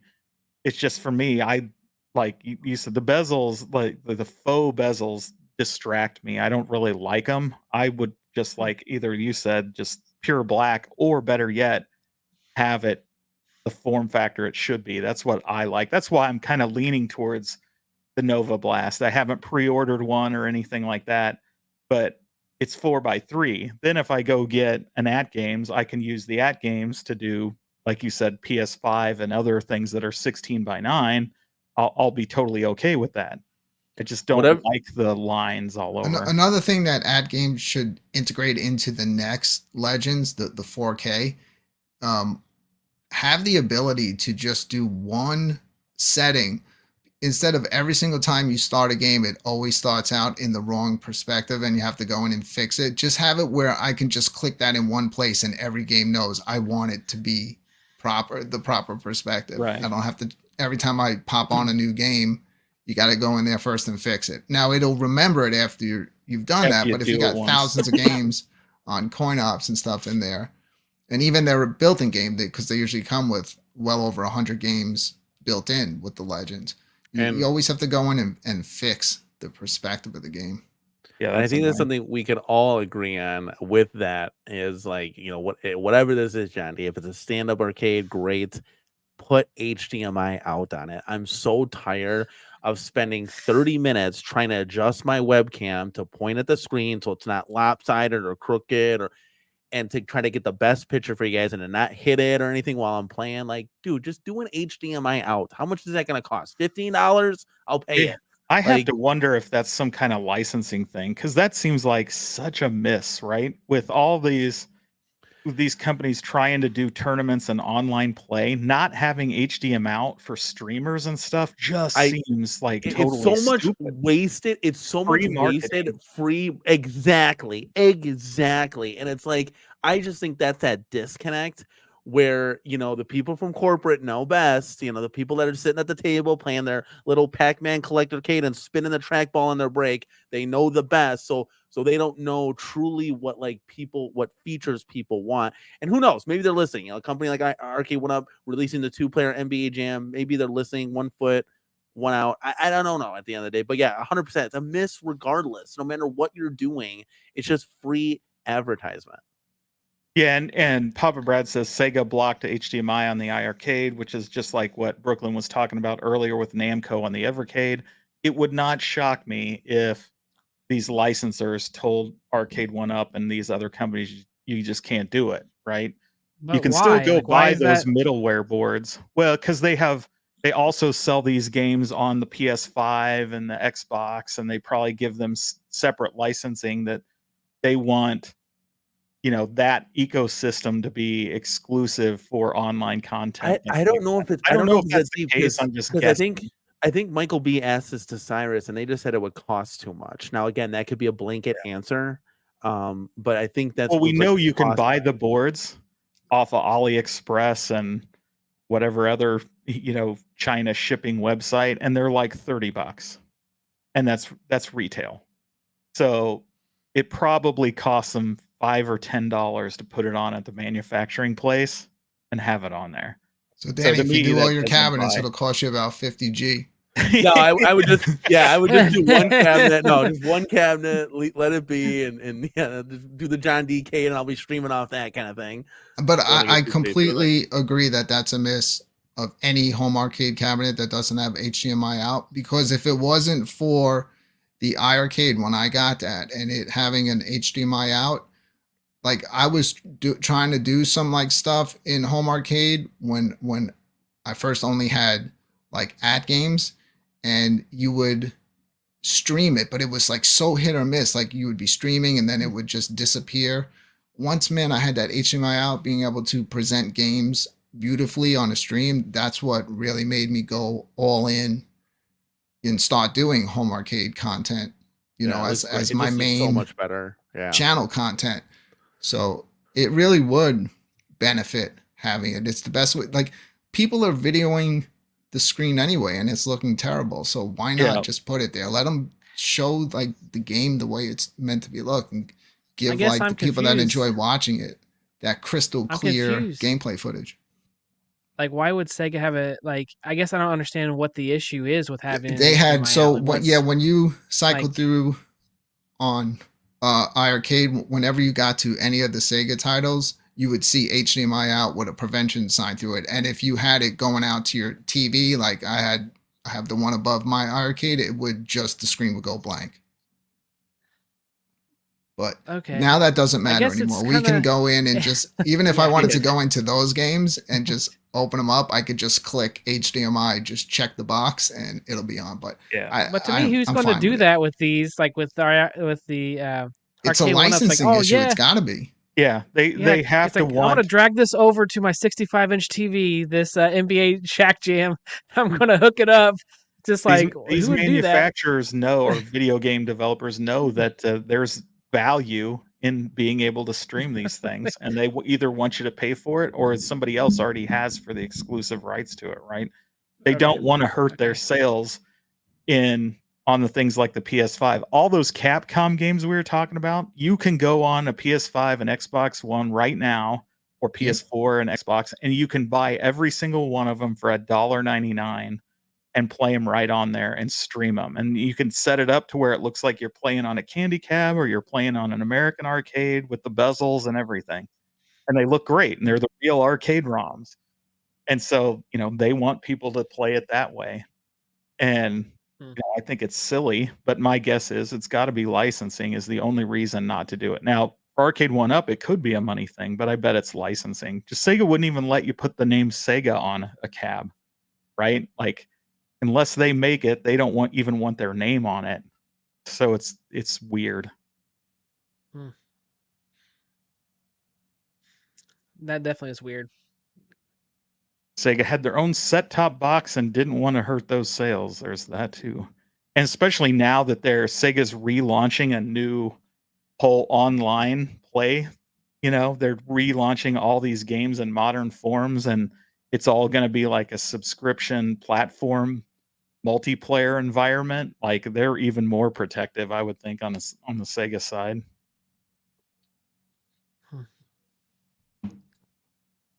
All right, let's do So one many more. things. Yeah. Let's see. I got a few on here.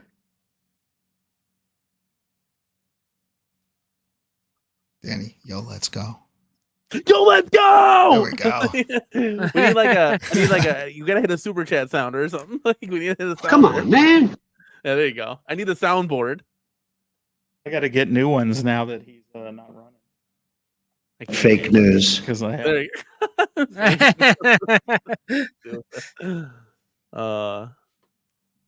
End the poll on the other one. That one seemed to be.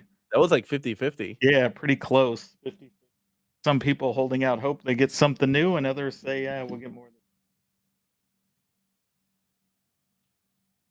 Let's see here. I'm just going to read this one, and then we'll start talking about it. Well, Fox got a question while you're waiting. Said, favorite Sega arcade game from everyone on the panel. Ooh, Star Wars. Yeah, that's like, I mean, so you talk about Star Wars, trilogy. You talk about the Battle Pod. I mean, it doesn't get much better. I know Fox just had Outrun 2. He's probably juiced about that. I mean, those sit down cabinets that Fox has got going on are just fun. Like, geez Louise. But Brooklyn, what do you think? Yeah. Any one of their light gun shooters, I just love their style. There's the way they looked. There's so many good ones. It's very hard to choose. Yeah, I mean, almost everything they did in the late 90s, early 2000s was pretty fire. Crazy Taxi's a blast with all that music blaring. I love how you said pretty fire. Like, it's straight gas, bro. Straight gas. All right. And if you go old school, it would be Afterburner for me. That thing was awesome, especially the one with the hydraulics and all that.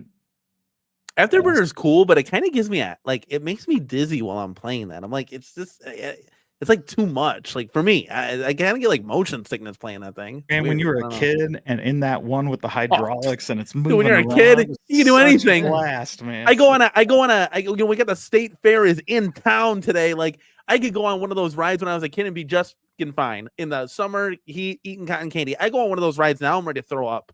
Like, I'm like, I gotta go to the PD7's opening day at the Wisconsin State Fair. He needs to do a food on a stick episode. Like, that's like the Iowa State Fair, which is a couple hours up the road here. They always brag about the 150 plus food items on a stick, right? So he could do a whole episode where he's just ordering different foods on sticks.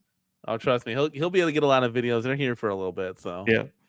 All right, so next up is Mortal Kombat is a historically more significant game than Street Fighter 2. All right, GalagaGuy, defend your position. Street Fighter 2, I feel like was I don't know. I always feel like Street Fighter 2 was like the fighting game, at least for me personally back in the day. So that's like what we always went to. Mortal Kombat I feel like came out a little bit later, and it came out later, so it's kind of was almost like Street. If you like Street Fighter, it was what got you into Mortal Kombat. So for me, it was like I feel like Street Fighter has more concrete to it, and I feel like it's just more popular in my mind. I don't know why, but that's just what I think too. Is that if you think about a arcade, usually Street Fighter is one of the games that come up into my mind. So that's the reason why I think that one's a little bit more Maybe significant. Street Fighter more as like a technical fighting game, but Yeah. nothing blew your mind as a kid when you walked up and you saw Mortal Kombat for the first time in the arcade. I It's mean, like it got seeing all, the it got all the way to fatalities. Congress. Like, Yeah. this thing swept the nation. Like, it was the first of its time as far as like gore and violence, and you just had to play it. You're like, what is this? You know, it'd be like, it was like Call of Duty when it first came out. Like, this is insane. Like, you gotta play it, you know? So yeah, 100%. Yeah, I think that's where I lean to. I think technically Street Fighter is probably a better fighting game for sure. I think there's definitely more variations, more variety. It's probably more popular as a fighting game, as evidenced by, you know, some of the big things. But when it comes to what Mortal Kombat did, right? The first time you walk in and play MK and saw ripping somebody's heart out, setting him on fire, that was like insane. And of course, it was that the basically the the pictures of people, so it was more Yeah, the realistic digitized looking. Yeah, the Yeah. digitized motion fighters. captured characters. Yeah, and But- all the voiceovers and stuff. They had great lines and you know, secrets in the stages. It just had all these things with it. And of course, as Danny said, it created such a societal hubbub, right? Will the console versions have blood? Some didn't have blood. Some, you know, I think Yeah. Super Nintendo, none of that had blood in it. And you had to get the Genesis version. And I think you it was know, green, wasn't it? Like it was green on some of them. Yeah. Yeah. And you know, it was just crazy, like the cultural phenomenon that Mortal Kombat was. I think we all experienced the Street Fighter 2. As you said, it was the first one we probably really played and put our quarters up on the screen that got us playing all fighting games. But for the country and society as a whole, Mortal Kombat was kind of earth-shattering. And Mortal Kombat 2, and I would argue to say that actually Mortal Kombat's more of a technical game, because if you really don't know the moves, you're gonna get destroyed in that thing. You can't just spam punch. I can just hit the buttons in Street Fighter and something good's gonna happen. Like, I'm eventually gonna land a combo of some sort and do some cool things. But Mortal Kombat, like, you know, you gotta know the moves and you gotta time them right. Like, it's definitely, I think it's definitely a more challenging game. And I think didn't it do more sales? Wasn't that one of the most popular games, like fighting games? I could be totally wrong here. I'm I thought sure it if you did look more in on sales than on Street Fighter. consoles, that probably is right because of all the hype around it, right? It got way Yeah. more attention than anything else. But I bet if you're looking at just arcades, I would imagine Street Fighter probably, but I don't know that. I don't have the numbers in front of me to say that. I don't know. Yeah, I'm picking KI over both of those. not me. That's a zero nostalgia game. Killer Instinct, dude. That soundtrack is just, it's like, oh, how did it go? It's like brought to you by Nintendo Ultra 64, Killer Instinct. It's like, dude, how do you not like stop at the track when I think the sound was just booming? The soundtrack is I have awesome. more nostalgia for Primal Rage than KI myself. You're so funny. Primal Rage is a funny game, but yeah, no. The control panel's too low. I actually tried playing one of those at the arcade, and I'm like, oh, this thing's uncomfortable. It reminded me of the Big Blue from Arcade 1-Up. I was like, I can't play this. I got to get a stool to sit in front of this thing, but yeah. Plus, And Danny, have you wouldn't Primal have to Rage lift on the green. arcade. Plays great. Yeah. Oh, let's go, dude. Yo, I'm excited. Yo, this mini PC, I might have Primal Rage too. I don't even know. Like, my buddy was showing me, he was like, hey, your wife's gonna like this, and he was putting Gauntlet Legends on there. I'm like, oh my Oh, god. there you go. I have that There too. goes the mini PC. She's gonna be on that thing like 24/7. Yeah, Dude, let's go. Danny, Yeah, you can't wouldn't have wait, hold on. This is- WrestleMania without MK, right? That's the WrestleMania game is a Mortal Kombat engine. Yeah, I don't know what I want to do with that. We're still hemming and hawing because I kind of wanted to make it a wrestling cab with like the three wrestling games, 4 wrestling games kind of thing. Well, you need to shit or get off the pot, because if you ain't gonna make it, I'm gonna go make it, because you're the only reason I held off is because you announced you were gonna do it. Oh, 'Cause that's don't my do it. Don't. favorite wrestling game by No, far. don't ever go ahead, do it. Don't ever. We're still waiting on Joe Sables. That could be 10 years from now. Like, do your thing, man. Because that Akari Warriors looks sweet. But I was kind of thinking, and I like the MK artwork, and it's like, do I sell the MK cab because we have WrestleMania coming? I don't know. I like both those marquees right next to each other, but like dope. And it's like I'm torn. It's like because I can just put all those games on that cabinet. I don't know. That's a hard decision. I don't know. I'll probably just end up doing like a wrestling cab and maybe some bonus like Midway games on there or something. We'll see. It's all up to Ezekiel, the Chicago Retro Ranger. He's the one that's putting up the games on there. I'm not doing any of that side. So it's whatever he wants to do. We're using a Raspberry Pi. So whatever we can get on the Pi. So on the Mortal Kombat Street Fighter front, let's face it, the Mortal Kombat movies are far superior to the Street Fighter movies. Some would argue that. Get out of here. Get Yeah, out of someone argue here. that. We had Jean-Claude Van Damme. Come on, man. He was amazing. Those What about bad. what you should have done is you should have done what's more nostalgic, like MK. Yeah. You do like whatever MK1, and then like Street Fighter the movie, the game. Yeah, and look, they tried to use the digitized characters in that, so they were biting off of Mortal Kombat. Oh, yeah, yeah, good they point. did. Good point. Yeah, That's why that game was so horrible. I used to have that. On the I do you have it on like Sega CD? I think I had it on. Yeah, it was on possibly on the Saturn. I don't have it anymore, but I remember like. Yeah, I think couldn't I wait to had get that. that. If I remember right, I had it on the 3DO. I know I had Alpha 3 or whatever on the 3DO. I also had that. I never remember the name, but all the music was White Zombie, and it was a digitized character thing. But it was a horrible, horrible fighting game. But the music was kick ass.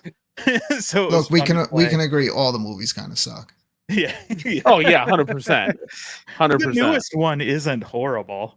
The one that was about It's not Scorpion terrible. The preview looked a lot better than what the actual movie wound up being. Yeah, that's definitely the case. And now you've got the sequel coming out with Kyle Urban as Johnny Cage. So you got this like 60-year-old man playing a 20-some-year-old movie star. It'll be interesting. I really want to get Look who's in the house. We got Jason Little Alien. Jason on his vacation, stopping by, dropping the super chat. So we got to give him a.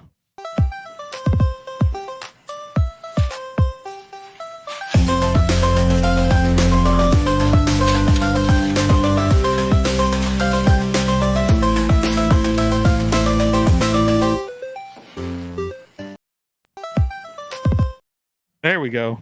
Try not to double click that. I clicked the wrong thing. Thank you much, Jason. Appreciate you stopping by while you're having your family vacation time. So, anything else on that topic, guys?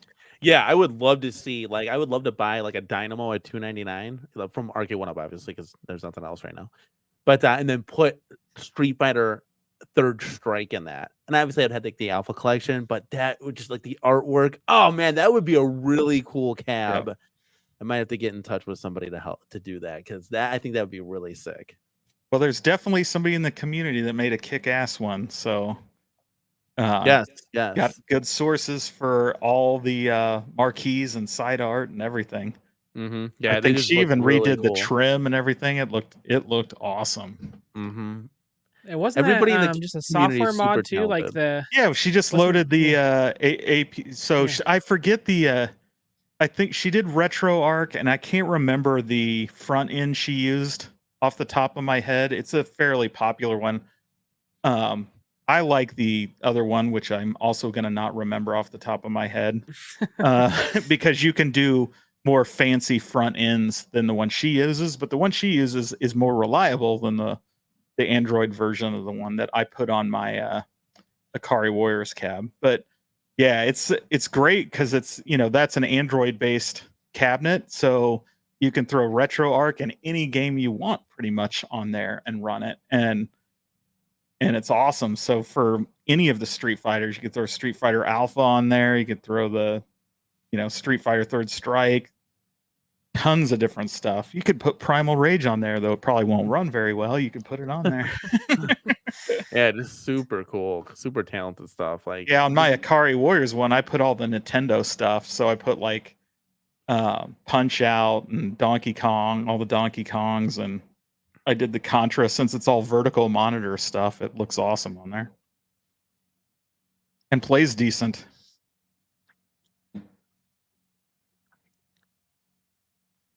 Is Jade a hacker? How does she learn how to soft mod? Well, there's tons and tons of videos of people showing you how to soft mod, and I think I saw, technically not a technician in the chat earlier. He has a ton of good videos on how to do the soft mods, so definitely check those out. He covers a lot of how to do other A1 up APKs on there, how to do RetroArch and all those. Yeah, ask him where to get the ROMs from. People love whenever you ask that. Just keep asking everybody, where do you get these ROMs? Yeah. Wait, isn't it Cool Toy? I thought we were all in agreement. All the ROMs come from Cool Toy. Yeah, that's Cool Toy. Let's see here. We got JR says, hope you're having a good time to Jason on his break. So any closing thoughts, guys? What'd you think of playing Agree or Disagree? I think we've been going an hour and a half, which is quite a while. I thought it was awesome. See, everyone thought they were coming in, they were going to see some sort of fighting and arguing, but look, we all love each other. We'd just be fighting with Danny, right, though? I don't know how you can fight with me. I don't even, it's like nothing bothers me, guys. Nothing. Not even Shotgun Sean in the chat's bothering me. Like, I'm not gonna lose 5 minutes of sleep, guys. Not one bit, dude. Like, love you guys. I'll always love and support everybody in the Home Arcade community. We had such a blast tonight. It was fun, kind of sharing, thoughts and opinions. And you, James, you still have a bunch of questions to still go over. Like, you said I have a ton still left. Oh yeah, so I have tons of them. Save those for part 2. Yeah. I figure I'll do this every once in a while and change up, some of the topics as to who's on, and try to pick some ones that, one of the ones I wanted to get to was specifically for GalagaGuy about the new Golden Tee Midway cab not being terrible. I knew that was coming too. I was waiting. I'm like, can we do that one, please? We can do that one. So, the Golden Tee Midway cab is quote unquote not terrible. Agree or disagree? Oh, I knew it. I knew it. I was like, this is got coming. my hands on it. It's not good, dude. Don't just save your money, buddy. It's not good.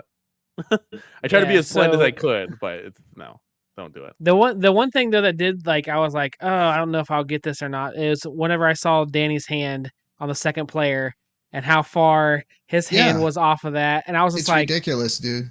Yeah. And then I was like, I don't know. It's nice that they have all those extra games in there, but when have you ever played a game where one of the buttons is above and the other one is on a 45-degree angle below it? Your natural reaction when you're playing the game is going to be to tap the button next to you, not below you. So it kind of just throws off playing all those games. And I know the reason that they did it is because they probably were like, well, if the sticks are too close and we put the buttons side by side, then someone's going to have a chance of banging their hand into the stick when they're playing Golden Tee. So they sacrificed the other games for the Golden Tee. So they just should have made a Golden Tee, and just forget about putting the other stuff Brooklyn, on. I would even throw it this. So if you got Midway and Incredible Technologies to play together, right? I think a huge missed opportunity was take the Centipede cab, right? Where you got the 3 buttons on each side of the trackball. Could have done Atari/Golden Tee, and I think that would have been fabulous. You would have been able to play all the games just fine. There would have been no the Defender, you don't have a button for this. Like, there would have been none of that. Paperboy with you would need to take a 1-month course to figure out how to play Defender on that thing. Oh, not Defender and Tubin. Like, can you imagine reaching over the second joystick to play the buttons. Like when you're playing Defender, you're playing on opposite ends of that control deck. And It just this is seems awkward to me. so it's like, hey, you know, if Arcade One Up thinking is like, hey, this is just for casuals, who cares? Let's just round dump it and have a good day. Well, you're ruining the experience for that said person. Like, let's just take my wife for example. She comes up and plays this thing. Well, I can't shoot anybody in Sinistar because it's not working. I can't steer. Like, this is so hard to play with this trackball. Like it's not enjoyable for anyone. It doesn't matter if you're a casual or a hardcore. It's not enjoyable. The thing is garbage and it sucks because it's like, again, just Arcade One Up just saying we're the smartest ones in a room, or this is what they wanted. See, the thing that sucks at the end of the day is like, yes, Costco wanted this, so Arcade One Up made it, done, right? What we'll never know is whose idea was it to put these two cabs together to make this Frankenstein monstrosity. But the second fold is that if it doesn't sell well, because like let's say GalagaGuy buys it, right? He's like, you know what, Danny, I get you tested it, but I want it, right? Great. So he buys it. He's like, you know what, this thing actually kind of stinks, and he goes and returns it, and they're getting just multiple returns and not buying it or whatever the case may be, right? It really hinders anything that that Costco wants to do going forward with Arcade One Up if it's not successful. And part of the reason it's not successful is because you have these games that don't work. They just don't work. It's frustrating at the end of the day how you can't get this right. You're in year what, 7 of being a company, and this is stuff that like you would have as a rookie. You know, this isn't rookie time anymore. Where it's like, how is this not tested before it goes out? Why isn't Cyrus pressing the buttons and be like, guys, this is impossible to play? How is anyone supposed to go back to the drawing board and redesign it? Or do whatever the case may be. It's just because they didn't come from the time when these games were out, so they don't care. They're all a bunch of Gen Zers. And maybe you're right. And like, the one that honestly, isn't their CEO, who's not a Gen Zer, is obviously not an arcade person, right? So, yeah, you know, you've got a bean counter leading a bunch of Gen Z people. All I know is you have people in the community that can test this. I'll do it for free. Send me the cab a year in advance, and I will tell you. Look, there's line of sight issues. James hates everything. Remember the Atari 50th? There's line of sight issues. How do you have line of sight issues year 7 in the company? That is a joke, man. That is literally hindering what Michael B was playing his. Remember the Mortal Kombat Street Fighter like legacies? Those just half the screen's cut off. It's like, come on, man. You can't be making these rookie mistakes. So in defense of GalagaGuy, right? I will say I've been following some of the comments on that Arcade One Up official page, just of the people that like it. And they seem to enjoy it. There's several people that have bought it on there. And it's definitely not for me. And I agree with the takes on the controls and everything. I don't see how you would play it, but they're even commenting they're enjoying it. So they're probably not a big Sinistar fan, but I saw today they were saying they thought Sinistar played well. Well, clearly when you were playing it, it does not play well. But they don't know any better because the person that isn't a Sinistar, you know, aficionado. Exactly. Yeah. I say, what? Hey, we're gonna triage the situation over here. Like, I'll use all the complicated words. To me, I was trying to compare it to the original Golden Tee XL, and that's kind of where my points were coming from. Is it's $100 less than what the original Golden Tee XL was, and that it had a good monitor in it too. So that's already saving you, you know, $100 to $200 to $250 right off the bat if you're buying this one instead. And then the other games were just a bonus, even though they played crappy. It's more or less just like, well, you know, they're just on there. And I feel like too, if they would have just made it a Golden Tee and just slapped on those extra games, like just as like a bonus, like it all looked like a Golden Tee, even though, you know, Midway probably would never agree to that.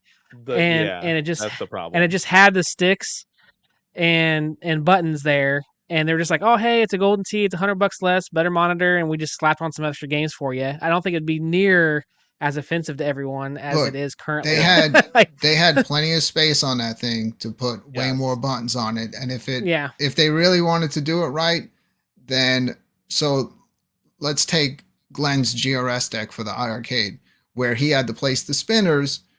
You would technically be reaching over the stick, and everyone may not want to do that. I don't play enough spinner games that I even care, but he thought at least here it comes with a little wrench. You can just hold it. You can completely take the stick off, and it flattens out that entire surface if you're that crazy about it.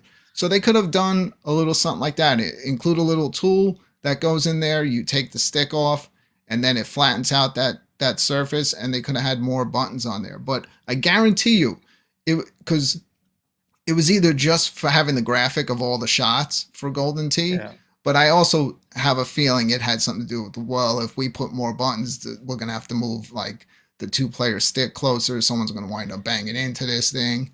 You know? You're going to hit, everybody likes to show the clip of me hitting my hand on the screen, right? Which I say That's the screensaver on my phone. Yeah. So in all fairness, I hit the screen on the real one. So yeah, it didn't matter. It's not buddy. just the arcade one. But yeah, if somebody like me comes up and wails on that thing and I accidentally hit a stick, you're talking about a broken, a couple broken fingers or something. But so I can see them worried about that. If you couldn't design it where the controls were proper and you have the 2-player like pretty much on the side of the cabinet, like, then don't do it at all. You can't do it. Then go to the Atari and say, hey, Atari, like, you're cool with everybody. Do you mind if we put it with IT, incredible technologies? Ain't gonna give a crap. It's like whatever, right? Or do it with Bandai Namco, or do it with a different company. Don't do it with Midway. I don't know. Yeah, a lot of the games on there don't even play with a stick, so they should have just left the stick off and just gave people buttons. Right? Here's 5 buttons. Go play Defender and Tubin and whatever on there. 5 or 6 buttons. Yeah, the I only don't know what other Midway cabs play with just buttons, but I'm sure there are some. Do you think it would have been, because this, I'm thinking this is probably stupid, but do you think it would have been better off if they just had a 1-player side and then but the trackball was off to the right? I know that'd be a little weird, kind of not standing center playing Golden Tee. Yeah, that would have fucked up both sides. At least if you fucked up the Midway games, it's like, right now, someone at Arcade 1-Up is like, wait, let's write that down. Yeah, don't say that on the next What if it was basically just a 1-player cab, though, and you put a stick and a couple buttons on one side and then 5 buttons on the other side, and then you could play 1-player, right? Just sacrifice the 2-player, because where it is, if anyone that you bring to your house to play 2-player on that is never going to come to your house again to play arcade games with you. But I just tried to share what ruined it for me. I don't know if you can pull that up or not. This is Danny's video. And that right there is what ruined it for me. Look at his hand. It is like all the way off that Who deck said that trying that's to play. okay? Yeah, I know. I don't know who they should have had a little fold-up thing on the side, like a little rest. James, that's insane. It reminds me of the opposite of the Atari 50th. If you guys have never laid your hand on that Atari 50th deck, your hand is crushed against the side of the cab because it has the deck is lowered and the control stick is so close to the edge, you're like pinned in there and it's just scratching the hell out of you. And it reminds me of that right there. Make it bigger for the chat. Mike B-Dubs always says zoom in. Just put it in full screen mode. Yeah, I just don't know what it is. There you go. I don't want to see it that close. So this is just an example of just like a really like missed opportunity. Like Galaga, Brooklyn, James, how cool would it be if they would have just gotten the control scheme right? And it's like, hey, like I kind of want to buy that now. Like Sinistar on a stand-up cabinet, not on a head, not a partycade. Like, hey, that's actually kind of cool. Maybe I'll just like reskin this thing as a Sinistar to kind of be different from the other games in my arcade. It just has like bonus golf games and stuff, whatever the case may be, right?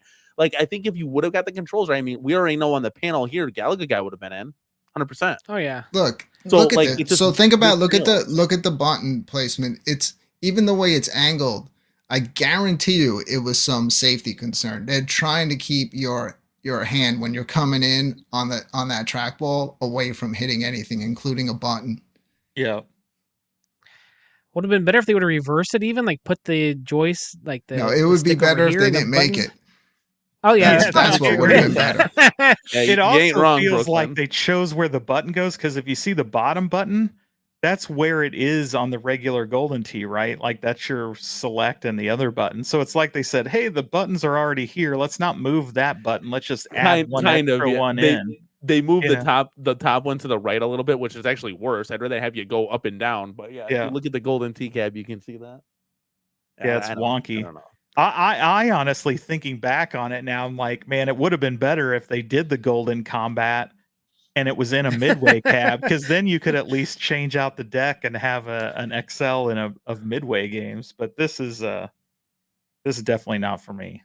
Yeah, if Hey, one of them can get their It's better than the chips- clicking spinner in the Gen 1 12-in-1. if By if playing one Tempest Sure. that way. There you go. if one of them can get their chipset correct, I mean, it would have been insane to have Golden Tee and Silver Strike XL. Like, can you imagine the community? We all would have gotten it. Like, that's something that's like, wow, okay, we're doing something. Not putting Rampage on a cabinet and you Yeah, can't play but it or whatever. probably like New Wave Toys, you can't get those ROMs to That's run what I'm saying. on Like, those get things, it? right? How can Unless we not Arcade get that to One-Up run? Like, completely redoes their hardware. They're not going to So- run any of these, later 90s games and stuff that we actually want. that's frustrating to be in 2024 and you can't run these games from 30 years ago. Like, it's just, come on, something's got to give. 100%. All right, with that, I think we can wrap things up and we'll go around the room, and I want to give everybody another chance. Don't forget to subscribe and follow these guys. Galaga Guy, any closing thoughts and anything else you want to plug before we get out of here? Yeah, as far as plugging things, of course, Arcades Anonymous is on Wednesdays at 9:00. Make sure that you're there. It's always a good time. Have a show with Gamer Fridge on Mondays at 6. So check that out too. Make sure you like and subscribe to all that jazz. As far as any closing thoughts is, I'm very happy we got to do this tonight. I feel like everybody was really respectful and that, we got to say our points and had a good time. So I appreciate you inviting me on, and I love talking with you all. So thank you. Right, excellent. Thank you. How about Brooklyn? Anything else you want to plug or final thoughts? Yeah, come check me out. Brooklyn Menace. I do the Friday night arcade show. Most Fridays, we start pretty late, usually around 10:45 p.m. We talk all things home arcade, Evercade, but then we get into challenging each other in 1/4 challenges and playing games. And sometimes I put little spins and twists on that.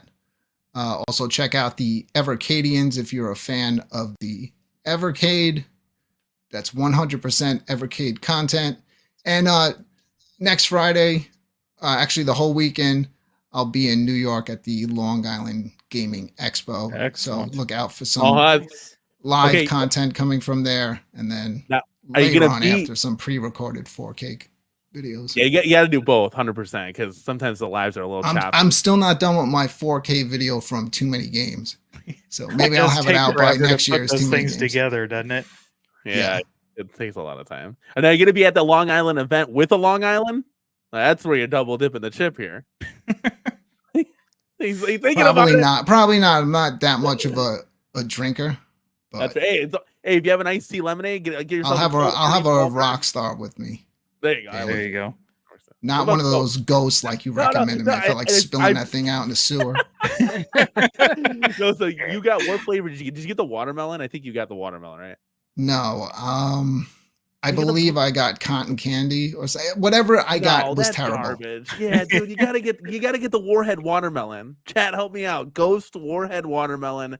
And I'm not even an energy. Is it guy. I don't actually need like that. sour like Warheads? Oh yeah, it's great. I might dude. have to It's try really that. cool. Yeah, you gotta get it frosty too, like fresh out of the freezer, like not frozen, just it's frosty. I don't think I've ever The even Frosty heard of Coke. that. Don't brand. ever take Cornicade's suggestions on That's energy probably drinks. a That's all I'm wise, saying. wise Yeah. decision. Exactly. Go get a Monster. Go get the Golden TXL. You're gonna have fun. There you go. Go buy countercades. You'll have a blast, guys. All right, Danny, That's the any final thoughts? Anything you want to plug aside from the fact that you stream every day, sometimes two? It's Yeah, what he not does. much here. I mean, we're taking a look at the channel here, guys. We are 8 subscribers away from 2.1K subscribers, so we're slowly making our way to our next milestone of 3,000 subscribers.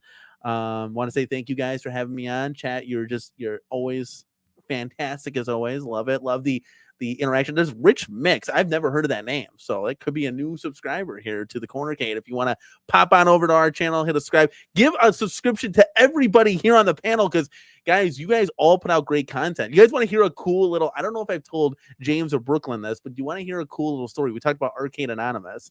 I have a cool little story back in the day, real quick, take 2 seconds. I was actually going to be one of the founding members of Arcades Anonymous. I just didn't have the money to buy streaming equipment at the time. Dan, the Outrun Neon Sun, we got in contact. I still have his phone number. And we are like, hey, like, let's start a show. Like, I reached out to him. Like, you do pretty cool stuff. I don't have any content. I don't have a computer. I don't know what to do. I just got a phone. And I didn't want to go live with that, but I would have been one of the Arcade Anonymous members. And it's always weird when I tell us. I mean, we're talking what now, almost going 2 years back. So pretty cool stuff that they got going on. I think you've done a great job, Danny. Like the way you definitely put care into the way your streams look and your thumbnails and everything like that. And I'm all about that. Like with my content, I put a lot of production into it. So I can see you definitely stepped up your game pretty quick. I appreciate it, Brooklyn. Like this is not an easy thing to do for everybody that's watching. I mean, this takes time. Editing videos takes time. Brooklyn, you do like really cool editing on your you do really cool video work, and that's something that I'll never master. Like at the end of the day, it's not my forte. It's not in the cards, But I really do appreciate the nice comment. James, should we leave and just let these two guys just talk? Stop. So I do have something for all the content creators, not only the guests on the show tonight, but anybody watching. In case I don't know if you follow this guy, he's pretty small. He's not small. He's much bigger than I am, but he's fairly new, and so has a smaller channel for the space that he's in. But his channel is called Toy Addicts. So like an attic in your house, not an addict. But he's the documentarian that does a lot of toy channels. So he does Toy Federation, Pixel Dan, a bunch of these big toy guys. But he this weekend did a documentary style video where he followed Retro Rick around. I don't know if you guys know who Retro Rick is. He's a big, retro toy hunter and bought a gaming store, and so now he has a store and stuff. But he's huge on YouTube, right? Yeah, his store is awesome. But he like caught fire on YouTube and grew to several 100,000 subs like pretty quickly.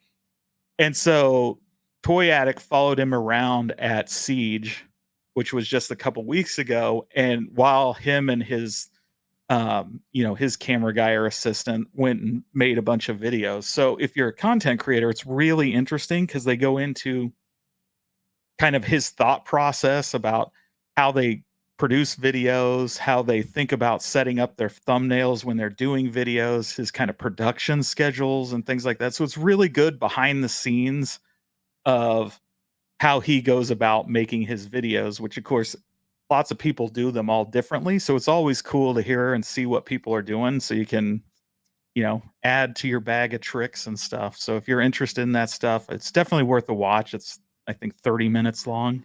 So it's pretty good. But yeah, it's always cool to see behind the scenes stuff. I always will try to do like that kind of stuff to just give, I always wanted to know, when I'm watching a show, I wish they did this, or I wish they did that. I wish we got more of whatever the case maybe we do behind the scenes little things here and there. We'll end the show and we'll keep on going for another 10 minutes. I'll be cleaning up or something, like just weird stuff, that you would never really catch on any of the other shows. Try to be different, separate yourself from everybody else, right? Yeah, and then just hit the stop live stream button. Keep going. Yeah, that's true, because I will keep going. I could talk for hours. So I'm fine. I'm only kidding.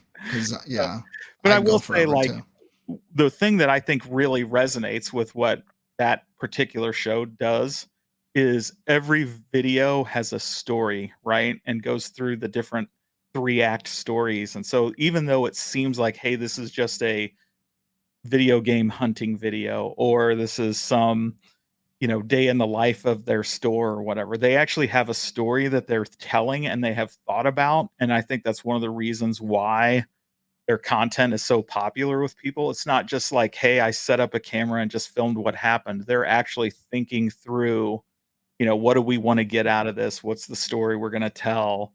And they kind of keep on that theme, which is pretty interesting. Again, it's just cool to see what people think through and all that stuff. Again, I want to thank all of you guys for being here tonight. This is the first time we've played this on the channel, and I appreciate everybody for coming on. And I think it went pretty well. I enjoyed it, and hopefully we'll get to do it again in the future, and hopefully I'll have you guys back on again for future videos, talk about whatever is happening. And I want to ask again, everybody go out and subscribe to these guys. They all make great content. Just can't say enough. Check out the Evercadians if you're really interested in that Evercade. Of course, Arcades Anonymous, and then Cornercade, who occasionally is on there with his wife doing the streams like they were on last night, talking about that exclusive deal and the new pub table. So lots of content out there if you guys are interested in that. And I think with that, we'll just wrap it up. And again, thanks everybody. And until next time, have fun.